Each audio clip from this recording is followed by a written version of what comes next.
আমরা স্বাধীনতার ভাবনা ওই জায়গাটাতে আমরা খুব একটা এখনো ঢুকি নাই। আমি মাঝে মাঝে খোঁচা দিয়েছিলাম ওই জায়গায় যেন আমরা যাই। আমরা ইতিহাস সম্পর্কে জেনেছি, জানার উদ্দেশ্য হল আমাদের স্বাধীনতা ভাবনা। স্বাধীনতার ভাবনা কি? আল্লামা ইকবালের সেই বিখ্যাত উক্তি, চীন হামারা, হিন্দুস্তান হামারা, মুসলিম হ্যাঁ হাম, ওতন হ্যাঁ সারে জাহাঁ হামারা। ফিরে যেতে হবে। আমি পিছন দিকে একটু যাচ্ছি, যদি ৭১ কথা নিয়ে কথা বলার কথা। এই ৭১ পরবর্তী অবস্থায় ফিরে আসতে হলে আমি চলে যাই ৭১২ খ্রিস্টাব্দে। ইরাক থেকে ছুটে আসেন ১৭ বছরের একটি বালক মোহাম্মদ বিন কাসিম, হাজ্জাজ বিন ইউসুফের ভাতিজা, মুসলিম শাসকের, মুসলিম ইতিহাসের অন্যতম কুখ্যাত শাসক, অত্যাচারী শাসক হাজ্জাজ বিন ইউসুফ। তার মতো খারাপ লোকটিও যখন তার কানে পৌঁছলো যে এই ভারতবর্ষে মুসলমানদের উপর অত্যাচার করা হয়, গরু হত্যার দায়ে মহিলার বাচ্চাকে ধরে নিয়ে কালির পায়ে জবাই করা হয়েছে, মুসলমানদের ব্যবসা বাণিজ্য কাফেলায় বাধা দেওয়া হয়েছে, এই সকল সংবাদ শোনার পরে হাজ্জাজ বিন ইউসুফ স্থির থাকতে পারে নাই। তার ১৭ বছরের ভাতিজাকে, মাত্র ইতিহাসে যতটুকু জানা যায় তার সংখ্যা ৬ থেকে ১২,০০০-এর বেশি নয়, এই সৈন্য দিয়ে পাঠিয়ে দিলেন। আগা পাছা কোনো কিছু চিন্তা করা তাদের সময় ছিল না। ভারত কত বড় দেশ, নদী পাহাড় সাগর পার হয়ে কেমনে আসবে, কি করে কি করবে, এই সকল ভাবনার চিন্তা মুসলমানদের ছিল না। তীর বেগে এসে ঝাঁপিয়ে পড়ল এবং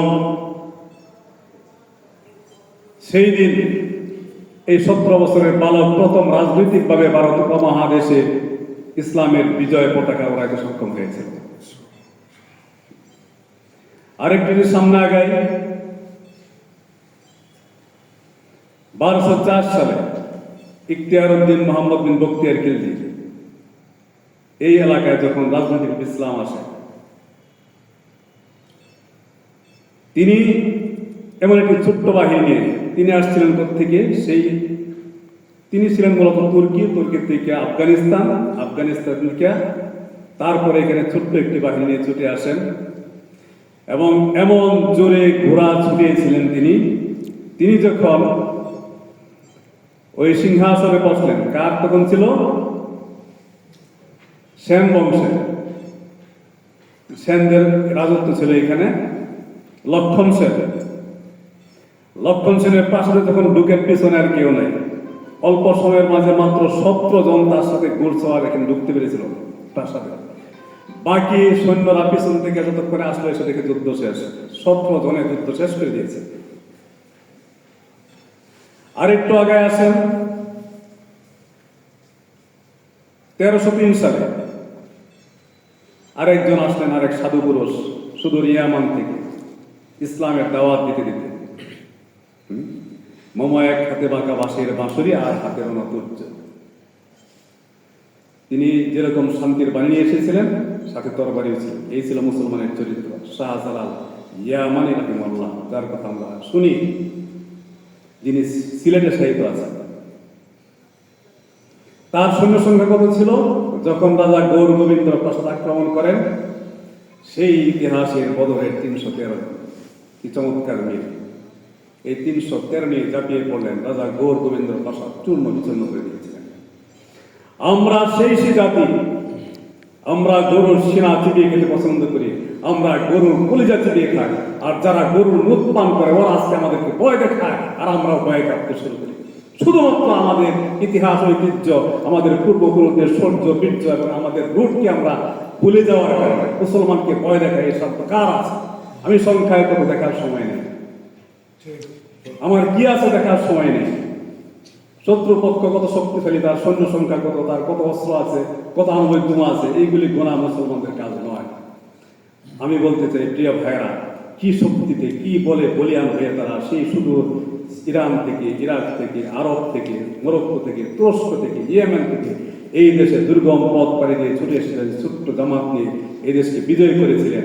আর আজকে আমরা আজকে এই দেশে আমরা ২০ কোটি, পার্শ্ববর্তী ভারতে আছে ধরেন আরো সম পরিমাণ, এই ৪০ কোটি বা ৫০ কোটি মুসলমান পাকিস্তান সহ এই এরিয়া থাকার পরেও আমাদেরকে কেন ভয় দেখানো হয়? কারণ আমরা আমাদের সেই রোড ভুলে গিয়েছি, আমরা সেই চিন্তা থেকে সরে এসেছি। কাজে আমাদেরকে আবারও সেই রোডে ফিরে যেতে হবে।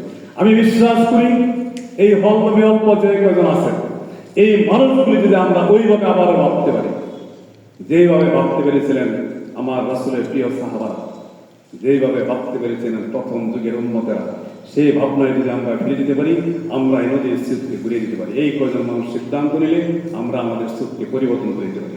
তবে ভাইরা, আমাদেরকে সাবধান থাকতে হবে। আজকে আমাদের কেমনভাবে ডাইভার্ট করা হচ্ছে।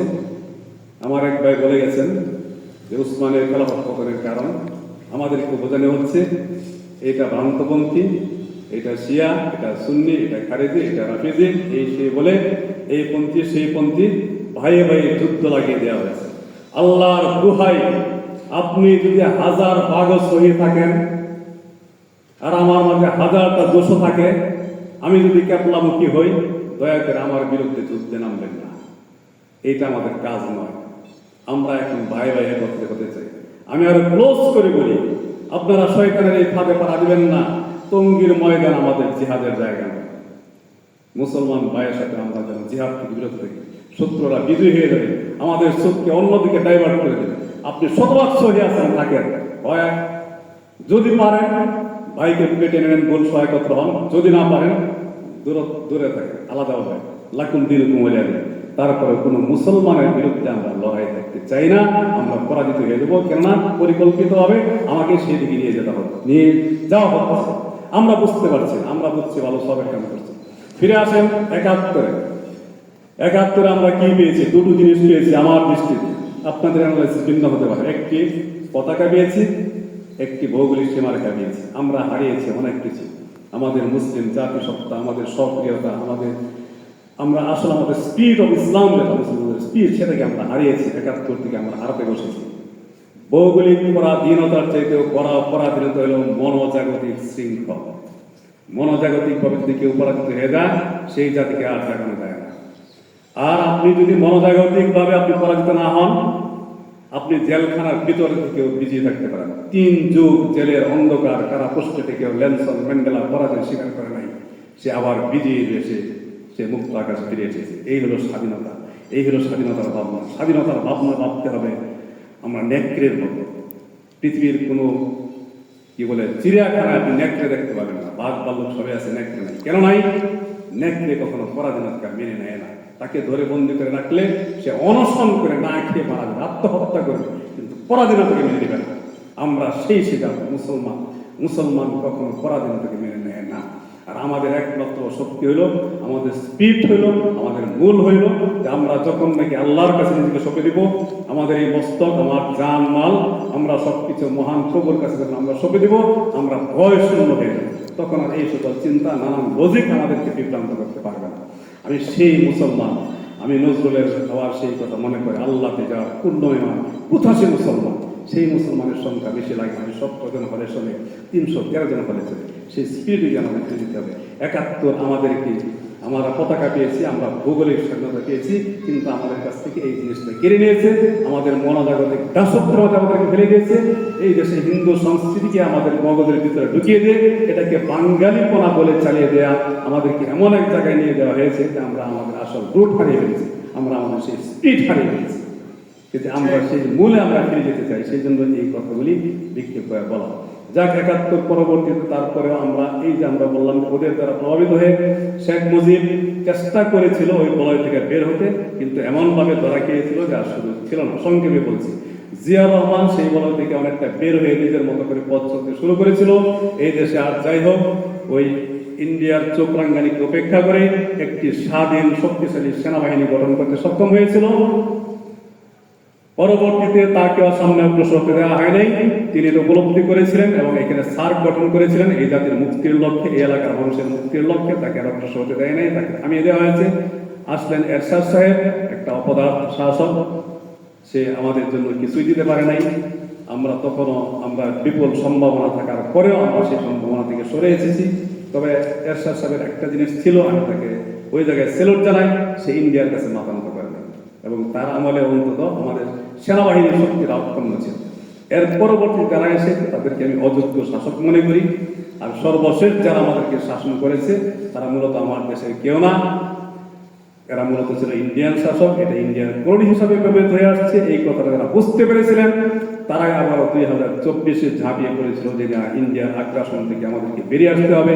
সেই জন্য আমরা নতুন একটা প্ল্যাটফর্ম পেয়েছি, নতুনভাবে পথ চলা আমাদের শুরু হয়েছে। কিন্তু প্রিয় ভাইয়েরা, আমাদের মনে রাখতে হবে সেই শতবর্ষের পরাধীনতার গ্লানি আমাদেরকে তারে করা বেড়াচ্ছে। ওদের আদর্শ, ওদের শিক্ষা আমাদের মাঝে এখন রন্ধে রন্ধে আমাদের রক্তে আমাদের মিশে আছে। সেইখান থেকে বেরিয়ে আসতে হলে আমাদের সতর্কতার সাথে বেরিয়ে আসতে হবে। সময় নিয়ে আমাদেরকে ভাবতে হবে, নতুন করে আবার ভাবতে হবে। কারো দ্বারা প্রভাবিত হয় না। আমরা এই জিনিসটা বুঝতে আমরা ভুল করি। আমি মনে করি যে আমি স্বাধীন আছি, কিন্তু না, আমি স্বাধীন নই। যতক্ষণ পর্যন্ত কোনো বাউন্ডারির ভিতরে অন্য কারো ভাবনা আমি ভাবি, আমরা জানি না আমার মাথাকে কে পরিচালিত করে। আমি যে চিন্তা করি আমি স্বাধীনভাবে চিন্তা করি কিনা, অধিকাংশ মানুষকে আমরা পারি না। কারণ আমরা কোনো না কোনো বলে আবদ্ধ থাকি। কেউ না কেউ আমাদের চিন্তার সবটাকে বেঁধে দেয়, আমরা সেইভাবে চিন্তা করি। কাজে প্রথম স্বাধীনতার সবক আমাদেরকে দিতে হবে, মনোজাগতিক শৃঙ্খলা ভঙ্গ করে স্বাধীন সত্তাকে জাগ্রত করতে হবে। স্বাধীনভাবে ভাবতে শিখতে হবে। বাউন্ডারির বাইরে গিয়ে মুক্ত আকাশের নিচে দাঁড়িয়ে খোলা আকাশের দিকে তাকিয়ে আমাদেরকে ভাবতে হবে, নতুন করে ভাবতে হবে কোথায় আমাদের শক্তি, সেই হারানো শক্তি। আমরা কাজে সেই শক্তিতে ফিরে যেতে চাই, আমরা আমাদের মূলে ফিরে যেতে চাই, আমরা আমাদের রুটে ফিরে যেতে চাই। আমাদের এই তরুণ সমাজকে আবার জাগ্রত করতে চাই, তাদেরকে বৃহৎ স্বপ্ন ধরিয়ে দিতে চাই। সকল প্রকার সংকীর্ণতা থেকে বেরিয়ে এসে আমরা যেন কে আমাদেরকে চাকরি দিবে, আমি সার্টিফিকেট নিব, চাকরি করবো, এই ধরনের ভাবনা যতক্ষণ পর্যন্ত আমাদের মধ্যে থাকবে, আমরা এই গোলামী ভাবনার মধ্যে ঢুকে থাকবো। আমরা আল্লাহ আমাদেরকে খেলাফত আমাদেরকে দেবে। আমাদেরকে মালিকের মতো ভাবতে হবে যে না, এই দেশটা আমার, এই পৃথিবী আমার, এই খেলাফত আমার। আমার এক ভাই বলেছেন, সংকীর্ণ জাতীয়তাবাদ, সংকীর্ণ ভাষাগত জাতীয়তাবাদ, ভৌগোলিক জাতীয়তাবাদ, বর্ণগত জাতীয়তাবাদ, এই সকল উঠতে হলো ইসলামী জাতীয়তাবাদ। এক আল্লাহ বিশ্বাসী যারা আমাদের জাতীয়তাবাদের ভিত্তি হলো লা ইলাহা ইল্লাল্লাহ। কাজে সকল পৃথিবীর সকল মানুষ, সকল কলমেওয়ালা আমার ভাই, সারা পৃথিবী আমার। ভৌগোলিক কোনো সীমারেখায় আমরা আবদ্ধ থাকতে চাই না। সেই মন মানসিকতা নিয়ে, সেই সাহস নিয়ে, সেই প্রস্তুতি নিয়ে ইনশাআল্লাহ আসুন আমরা এই প্রতিবাদ শুরু করে নতুন জোয়ার আসবে, নতুনভাবে আমরা আবার জাগ্রত হবো। এই আল্লাহর জমিনে আল্লাহর খেলাফত প্রতিষ্ঠিত হবে। আমরা আল্লাহর প্রতিনিধি হিসাবে তার জমিনে বিচরণ করবো ইনশাআল্লাহ। সেই দিন ওটি নিকটে। সেই প্রস্তুতি নেওয়ার জন্য আমার সকল উদাত্ত আহ্বান জানিয়ে আমার কথা শেষ করছি। ধন্যবাদ।